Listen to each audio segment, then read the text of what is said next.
안녕하세요. 마음나라 여행가이드 최보산입니다. 반갑습니다. 종교나 역사를 공부하면서 그 주인공이 어떠한 사상을 가졌는지, 무슨 생각을 하였는지는 매우 중요합니다.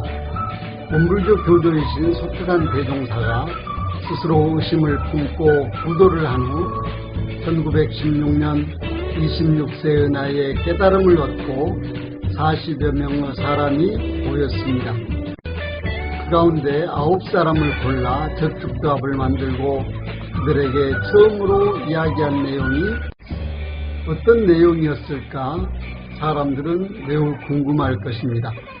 이 내용이 원불교 교전의 최초 법어라는 제목으로 실려있기에 오늘은 그 부분을 소개하고자 합니다.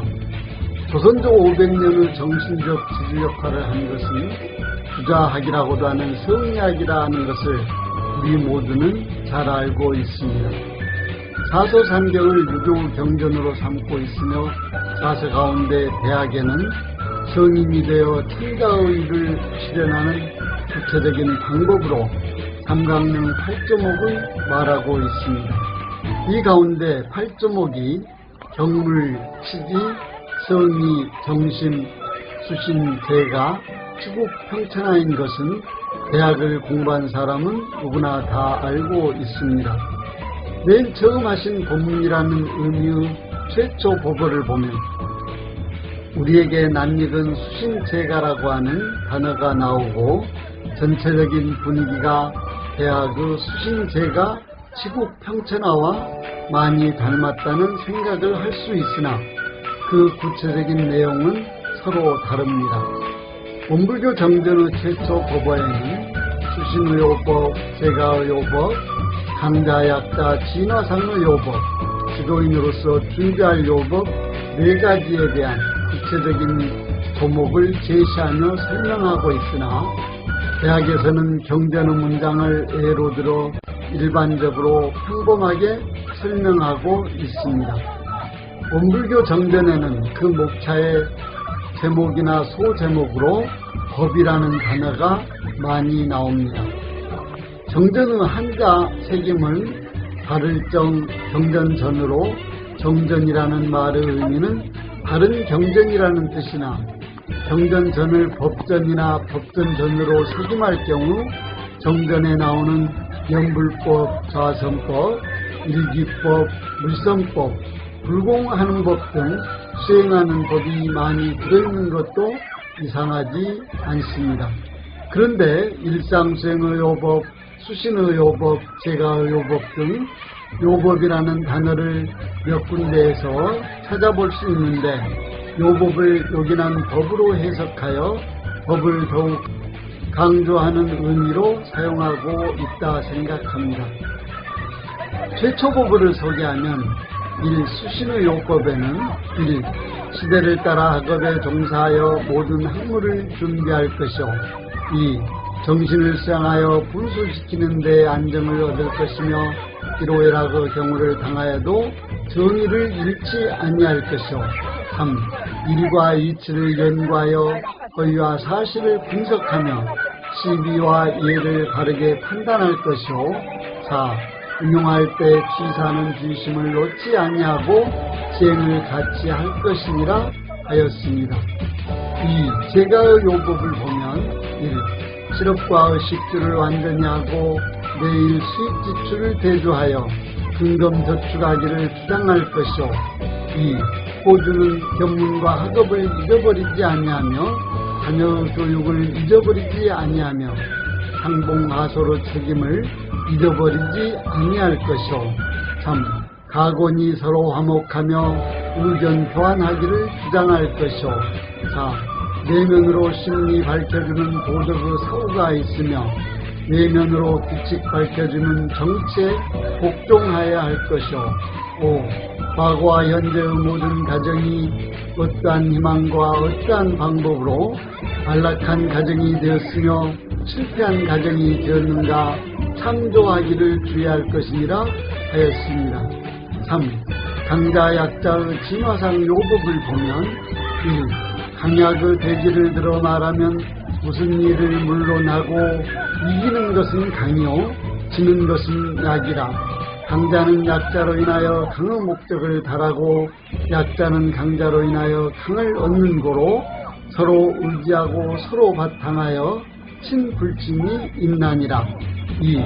강자는 약자에게 강을 베풀 때 자리타법을 써서 약자를 강자로 진화시키는 것이 영원한 강자가 되는 길이요, 약자는 강자를 선도자로 삼고 어떠한 천신만고가 있다 하여도 약자의 자리에서 강자의 자리에 이르기까지 진보하여 가는 것이 다시 없는 강자가 되는 길이니라.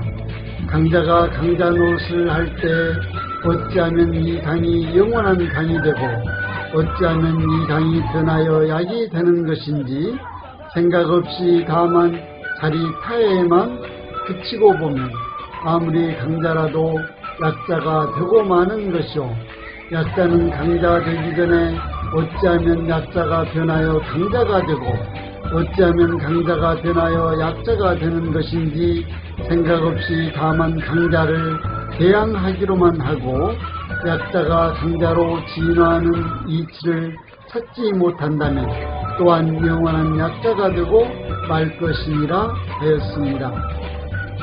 4. 지도인으로서 준비할 요법을 보면 1. 지도받는 사람 이상의 지식을 가질 것이요, 2. 지도받는 사람에게 신용을 잃지 말 것이요, 3. 지도받는 사람에게 사리를 취하지 말 것이요, 4. 일을 당할 때마다 지행을 대조할 것이니라 하였습니다. 여기에 원불교 교리적인 수건은 찾아볼 수 없습니다. 그러면서도 실천적인 강령을 뽑아 실제 생활에서 실행할 수 있도록 간단 명료하게 정리하였습니다. 소트단 대종사의 최초 보고를 보면 수신과 제가, 강자와 약자, 그리고 지도인에 관한 내용으로 이는 인도상 요법을 주체 삼았다는 것을 엿볼 수 있습니다. 부처님의 최초 법문은 녹야원에서 5 비후에게 행한 초전 법문으로 사제 8정도를 설하였습니다.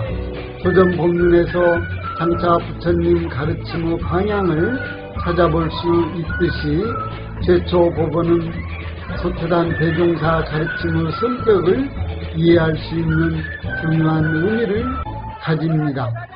소트단 대종사는 인간으로 살아가는 요긴한 법으로 인간답게 살기 위하여 개인과 가정 그리고 사회 속의 관계에 대하여 실행 지침을 제시한 것으로 볼 수 있습니다.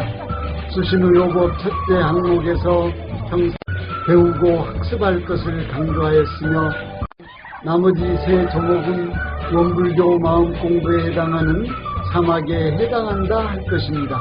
특히 대학의 8조목에서는 수신 제가 다음에 치국 평천하를 말하고 있으나 소트단 대종사는 수신 제가 다음에 사회에서 강자와 약자가 다 함께 성공할 수 있도록 하였으며 단체나 조직에서 지도인의 중요성을 강조하고 있습니다.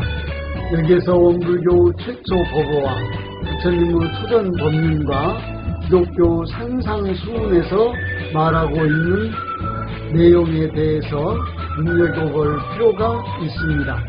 앞장에서 병든 사회와 그 치료법에 대하여 소개하였는데 소트단 대종사는 사회의 구원에 대하여 늘 관심 갖고 그 방법을 구체적으로 제시하고 있습니다. 전 사회의 최대 과제인 빈부격차 등 사회적 양극화 문제를 해결할 수 있는 방법을 찾을 수 있을 것입니다. 있는 자와 없는 자, 가진 자와 못 가진 자, 배운 자와 못 배운 자를 강자와 약자로 구분하고 약자가 어떻게 하여 강자가 될 수 있는지, 그리고 강자는 어떻게 하면 영원한 강자가 될 것인지 하는 방법을 말하고 있습니다. 여기에 현 사회 지도층의 부패와 기득권 유지에 대한 지도인으로서 필요 조건을 제시하고 있다 할 것입니다. 그러나 그 사회 구원의 밑바탕에는 수신과 제가의 요법이 기반하고 있어 개인의 인격과 가정의 안정이 필수적임을 강조하고 있다 할 것입니다. 오늘 준비한 내용은 여기까지입니다. 다음 시간에는 낙원으로 초대 5번째 시간으로 새 세상의 종교는 수도와 생활을 아울러 함께 해가야 한다는 입장인 영육상전법을 소개할 예정입니다. 오늘도 마음 공부 잘하여서 새 세상의 주인 됩시다. 감사합니다.